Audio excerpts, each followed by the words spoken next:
SSC ने examination calendar 2025-26 out कर दिया है एंड इस कैलेंडर के अंदर एसएससी जीडी न्यू वैकेंसी 2025-26 को भी ऐड किया गया है। सो आज की इस वीडियो में एसएससी जीडी न्यू वैकेंसी 2025-26 से रिलेटेड हर एक डिटेल के बारे में हम बात करेंगे। इसके अलावा एसएससी जीडी 2024 जो करंटली ये भर्ती चल रही है, क्या इसके अंदर भी वैकेंसी इंक्रीज हो सकती है, इसके बारे में बात करेंगे।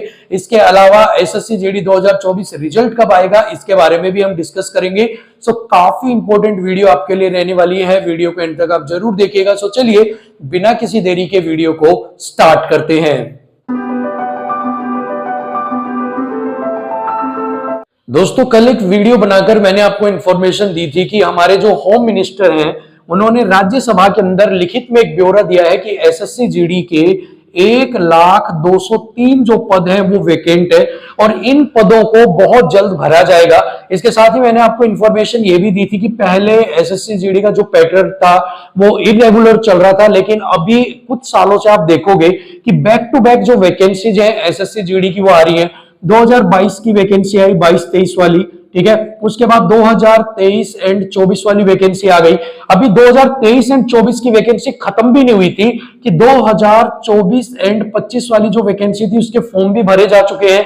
इसके साथ ही 2025 एंड 26 की जो वैकेंसी है मैंने आपको बताया था कि वो भी अब आपको देखने को मिलेगी और इसके साथ ही 2026 एंड 27 की जो वैकेंसी है वो भी आपको देखने को मिलेगी। यानी कि बैक टू बैक ये दो वैकेंसी जो है ये और आपके लिए एसएससी जीडी की आने वाली है और सेम चीज एसएससी ने अपने कैलेंडर के अंदर ऐड कर दी है। आप देखेंगे कि एसएससी के कैलेंडर की पॉइंट नंबर 17, ठीक है, पैरा नंबर 17 के अंदर आप देखेंगे एसएससी जीडी एग्जामिनेशन 2026 और यहां पर इसके जो फॉर्म्स हैं वो 11 नवंबर 2025 को स्टार्ट हो जाएंगे एंड इसके जो फॉर्म्स हैं वो 15 दिसंबर 2025 को एंड हो जाएंगे, लास्ट डेट होगी। एंड मार्च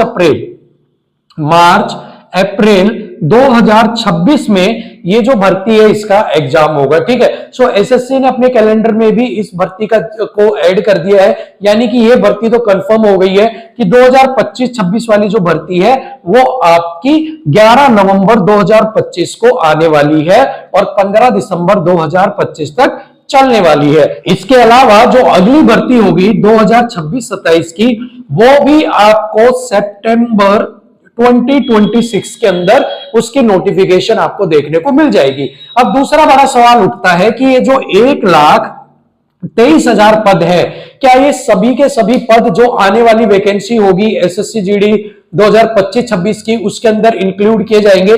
सो देखिए यहां पर दिक्कत ये नहीं है कि आपकी जो नोटिफिकेशन है वो 1 लाख पदों के ऊपर आउट की जाती है, 2 लाख पे की जाती है या 80,000 पे की जाती है, लेकिन सबसे बड़ी दिक्कत यह है कि आपके जो ट्रेनिंग सेंटर्स है ना, जो ट्रेनिंग सेंटर्स हैं उनकी जो क्षमता है वो लिमिटेड है भाई, क्योंकि वहां पर ऐसा नहीं है कि जैसे कि आपको बस में ठूस ठूस के भरते हैं कि जितनी सीट है वो तो बैठ जाओ, फिर वहां जो गली सी है वहां भी खड़े हो जाओ, छत पे बैठ जाओ। तो वहां पर अगर क्षमता 50,000 की है तो 1 लाख बच्चों को ट्रेनिंग करवा दी जाएगी, ठीक है ना। सो ट्रेनिंग सेंटर्स के अंदर आपके देश के भविष्य को तैयार किया जाता है, तो वहां पर कोई कॉम्प्रोमाइज नहीं किया जाता। सो वहां पर जो क्षमता है वो लिमिटेड है, यानी कि अभी अगर हमें करंटली अपने इंडिया के एसएससी जीडी के अगर सेंटर्स की बात करूं तो 60 से 65,000 जो छात्र है उनकी ट्रेनिंग एक साथ करवाने की क्षमता यहां पर अभी ट्रेनिंग सेंटर्स के पास है। सो इतने ही बच्चे जो है वो गवर्नमेंट लेती है जितनों की ट्रेनिंग एक साथ हो सके, क्योंकि अगर ज्यादा लेगी तो उसका एक नुकसान है, आपको मैं बताता हूं। मान लो 50,000 बच्चे जो हैं इनकी क्षमता है ट्रेनिंग करवाने की, वैकेंसी निकाल दी 1 लाख पर, ठीक है। अब 50,000 के अंदर मैंने दोनों को डिवाइड कर देता हूं। 50,000 वो है जिनकी क्षमता है, जिनको आप एक बार में करवा सकते हो, और 50,000 एक्स्ट्रा है क्योंकि वैकेंसी 1 लाख पे निकाली, ठीक है। अभी 50,000 की जो ट्रेनिंग है वो मान लो 9 मंथ चली, 9 महीने चली। अभी ये जो 50,000 बच्चे होंगे ये तब तक वेट करेंगे जब तक ये जो 9 महीने की ट्रेनिंग इनकी कंप्लीट नहीं हो जाए। जब ये वाला जो बैच है, ये वाला बैच जब अपनी ट्रेनिंग कंप्लीट करेगा तब ये वाला बैच जो है बैच 2 है वो ट्रेनिंग सेंटर पर एंट्री करेगा। अब ऐसे में ये जो कैंडिडेट है, जो फर्स्ट के 50,000 कैंडिडेट है, इनकी सीनियरिटी भी बनेगी, इनकी सैलरी भी स्टार्ट हो जाएगी। लेकिन आप जो 50,000 वेट कर रहे हो, वो जब तक ट्रेनिंग पर नहीं जाओगे, ना आपकी सीनियरिटी बन रही है, ना आपकी जो है सैलरी चल रही है। सो ऐसे में आपकी आफ्टर 9 मंथ, मतलब 9 महीने ये, और उसके बाद फिर आपके 10वें महीने से जब आप ट्रेनिंग पर, या 11वें 1 साल बाद जाओगे, तब आपकी जो चीजें वो स्टार्ट होंगी। तो ये नुकसान यहां पर होता है। सो इससे बचने के लिए जो आपके जो कैंडिडेट्स के बुलाया जाता है, वो इसी हिसाब से बुलाया जाता है जितनी जो ट्रेनिंग सेंटर्स की क्षमता होती है, ठीक है ना। तो इतनी चीजें आपको समझ में आ गई होगी। सो अगर बात करें कि नोटिफिकेशन कितने पदों पर आ सकती है, सो नोटिफिकेशन लगभग आप मानकर चलिए 60 से 61,000 पदों के ऊपर आ सकती है। बट मोस्ट कॉमन ये लग रहा है कि 50 से 51,000 ही वैकेंसीज आपकी आउट की जाएंगी। इससे ज्यादा आपकी वैकेंसीज आउट नहीं की जाएंगी, क्योंकि प्रीवियस 2022 की मैं बात करूं, वहां पर बहुत अच्छी 50,187 वैकेंसीज थी, जहां पर बहुत अच्छे से आपका ट्रेनिंग वगैरह सारी चीजें कंप्लीट हुई है। सो अगर वैसे तो करवाने के लिए अभी पीछे की अगर मैं बात करूं, 1-2 साल और पीछे आप जाओगे, तो वहां पर वैकेंसी जो है वो 60 के करीब भी आपकी आउट की गई थी, ठीक है। लेकिन अभी के लिए जो ट्रेंड चल रहा है, उसके बाद घटाते हुए चले गए, 60 के करीब आए, फिर 56 के करीब आए, फिर 50 के करीब आए, फिर अब 46 पर ही आ गए हो, ठीक है। इससे बाद और भी आप डाउन चले गए हो। सो घटाते हुए चले गए, क्योंकि ट्रेनिंग सेंटर्स को देखते हुए। सो इसीलिए 50 से 51 इज मोर देन सफिशिएंट, बढ़िया वैकेंसी है।